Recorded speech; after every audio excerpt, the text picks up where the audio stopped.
warahmatullahi wabarakatuh. Waalaikumsalam warahmatullahi wabarakatuh. Hadratin Mustafa Syekh radhiyallahu anhu. Lillahi lahumul Fatihah. A'udzu billahi minasyaitonir rajim. Bismillahirrahmanirrahim. Alhamdulillahirabbil alamin arrahmanir rahim maliki yaumiddin. Iyyaka na'budu wa iyyaka nasta'in ihdinas siratal mustaqim. Siratal ladzina an'amta 'alaihim ghairil maghdubi 'alaihim waladdallin. Bismillahirrahmanirrahim. Alhamdulillahi rabbil alamin. Wassalatu wassalamu ala sayyidina Muhammadin wa ala alihi wa sahbihi ajma'in. Amma ba'du. Wal mukarramun wal mukarramat, para guru dan para asatir yang saya muliakan, bil khusus guru kita Bapak Kiai Haji Muhammad Misjan, Bapak Kiai Haji Ahmad Habibi, Bapak Kiai Haji Abdul Hamid Mustafa, Bapak Ustaz Haji Muhammad Basrain, juga Bapak Haji Ustaz Muhammad Tahir,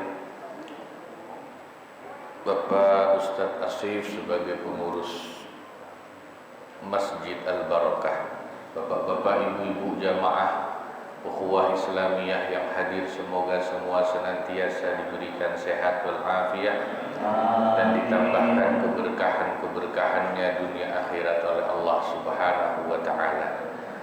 Alhamdulillah, pagi ini bisa kita hadir lagi untuk ngaji rutin.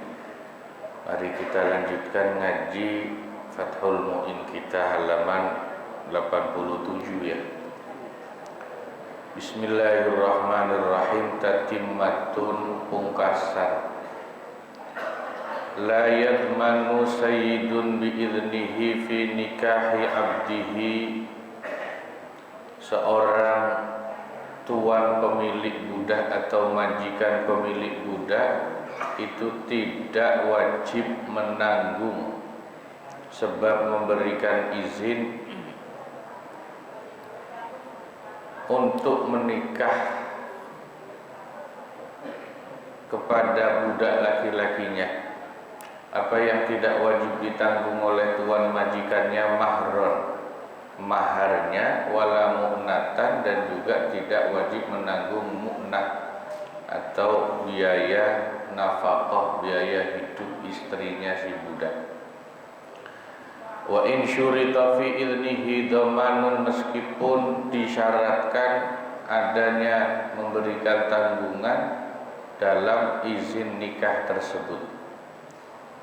Bal yakunani, justru yang namanya mas kawin dan biaya hidup itu tetap ada fi kasbihi, dalam usahanya si budak, kerjanya. Wa fi mali tijaratin, dan dalam hasil harta perdagangan, azina lahu fiha, yang si majikan memberikan izin kepada budaknya dalam tijarah atau perdagangan.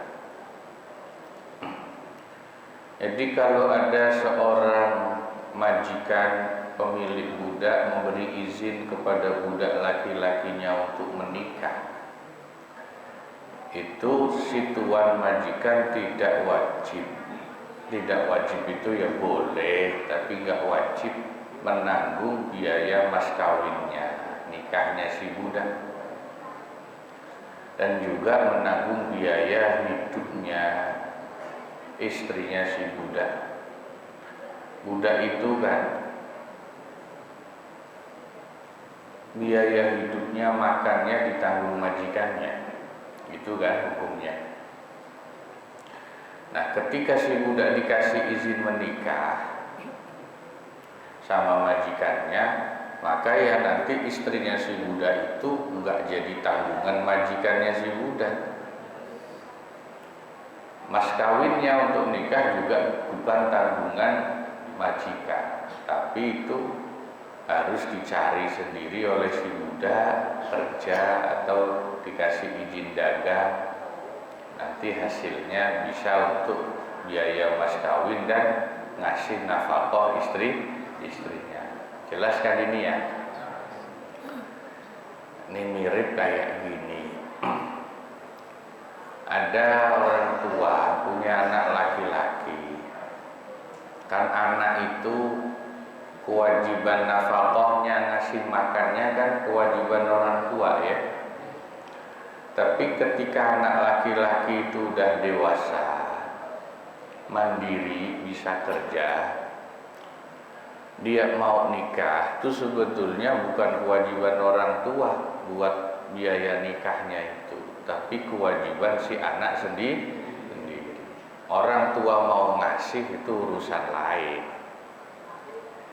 Orang tua mau ngasih itu urusan lah, tapi harusnya itu ya tanggungan si anak laki-laki sendiri yang sudah dewasa. Kalau mau nikah ya nyari biaya sendiri.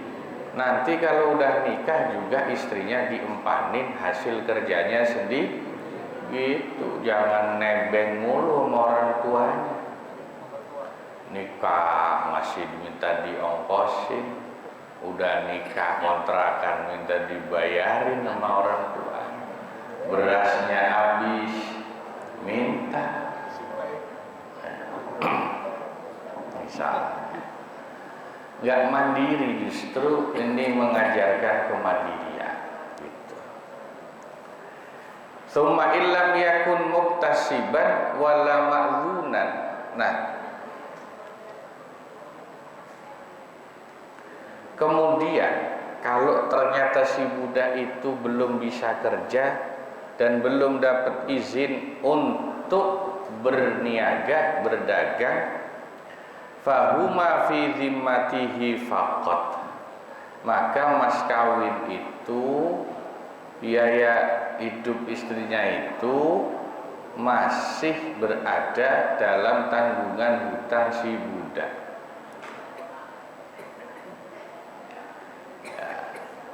Kazaidin ala muqaddarin lahu, seperti contohnya mas kawin yang jumlahnya lebih dari yang telah ditentukan tanggungannya oleh majikan kepada si budak. Wa mahrin, dan seperti mas kawin wajaba yang wajib diberikan biwad'in, sebab melakukan persetubuhan fi nikahin fasidin, dalam hubungan nikah yang fasid. Lam ya'zan fihi sayyiduhu, yang majikannya tidak memberikan izin dalam pernikahan yang fasid itu. Ya, kalau misalnya ternyata si budak itu belum bisa kerja, belum bisa menghasilkan uang, atau belum dikasih izin untuk dagang sama majikannya, maka bagaimana? Ya, mas kawin itu masih ada dalam tanggungannya si budak, terhutang, statusnya itu masih dihutang karena belum mampu. Nanti ditanggung dulu, ditalangin dulu sama majikannya sampai dia bisa kerja, atau si budak itu sampai nanti menghasilkan uang karena berdagang. Juga sama seperti contohnya, misalnya mas kawinnya waktu nikah itu 1 juta, tapi majikannya cuma nanggung separuh, 500.000, berarti kan kurang separuh. Nah, yang kurangnya itu ya jadi tanggungan yang masih dihutang oleh si budak, begitu ya.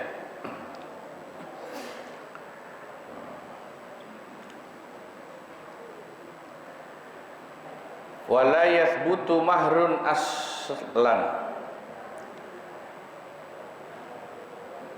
mahar atau mas kawin itu tidak ditetapkan sama sekali. Aslan kalau dalam bahasa Jawa itu kiai-kiai memaknainya aslan, hale babar pisang, babar blas. Apa ya? Ya sama sekali ya. Terjemahan Indonesianya sama, babar pisang, babar blas.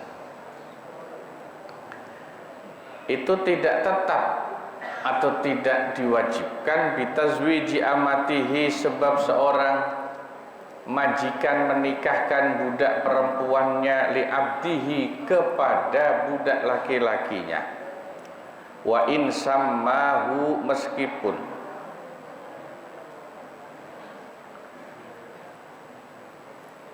si tuan itu telah menyebut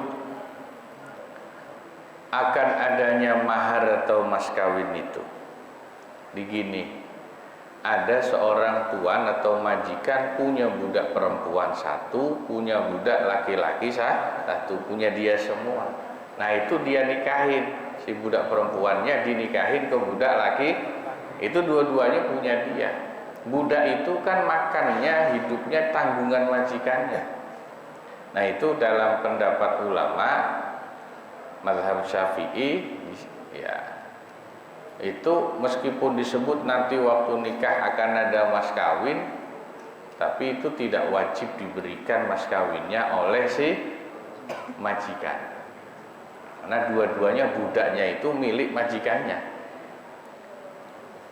Waqilah, tapi ada juga pendapat yang mengatakan yajibu, mahar atau mas kawin itu tetap wajib awalnya, summa yasqutu, tapi kemudian menjadi gugur kewajiban memberikan mas kawin itu oleh si majikan. Ya karena tadi status dua-duanya ini, yang satu budak laki-laki satu budak perempuan itu dua-duanya milik majikan yang sama. Nah yang namanya budak itu kan milik, jadi dia tidak punya hak harta, semuanya milik majikan. Jadi majikan tidak wajib memberikan mas kawin kalau dia sendiri yang menikahkan kedua budaknya itu. Ya. Nah, jadi terakhir dalam perhukum yang membahas pernikahan budak ini, ya seperti tadi kita baca, intinya ya budak meskipun dia milik majikannya, kalau nanti dia nikah dia tetap wajib belajar mandiri untuk membayar mas kawinnya sendiri, tidak boleh minta atau dibayarin sama majikannya. Termasuk dalam hal nafkah, memberi biaya hidup kepada istrinya, si budak itu tetap wajib mandiri, usaha kerja atau dagang, tidak boleh minta sama majikannya terus. Nah kemandirian inilah yang menjadi salah satu pesan utama orang kalau udah nikah itu harus belajar mandiri. Sama seperti anak kita kalau sudah nikah ya harus belajar mandiri. Dulu kiai-kiai itu kalau ngajarin seperti itu. Kiai itu meskipun punya uang banyak, tapi kalau anaknya nikah,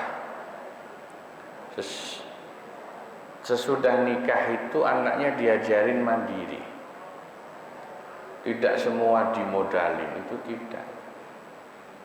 Kiainya, mobilnya, uangnya banyak, tapi anaknya nggak akan kalau kiai dulu tapi ya dimanjakan, kasih modal, kasih mobil, itu tidak. Suruh belajar prihatin supaya belajar hidup mandiri. Itu cara mendidik yang benar, itu seperti itu ya. Bahkan Rasulullah SAW saja ya,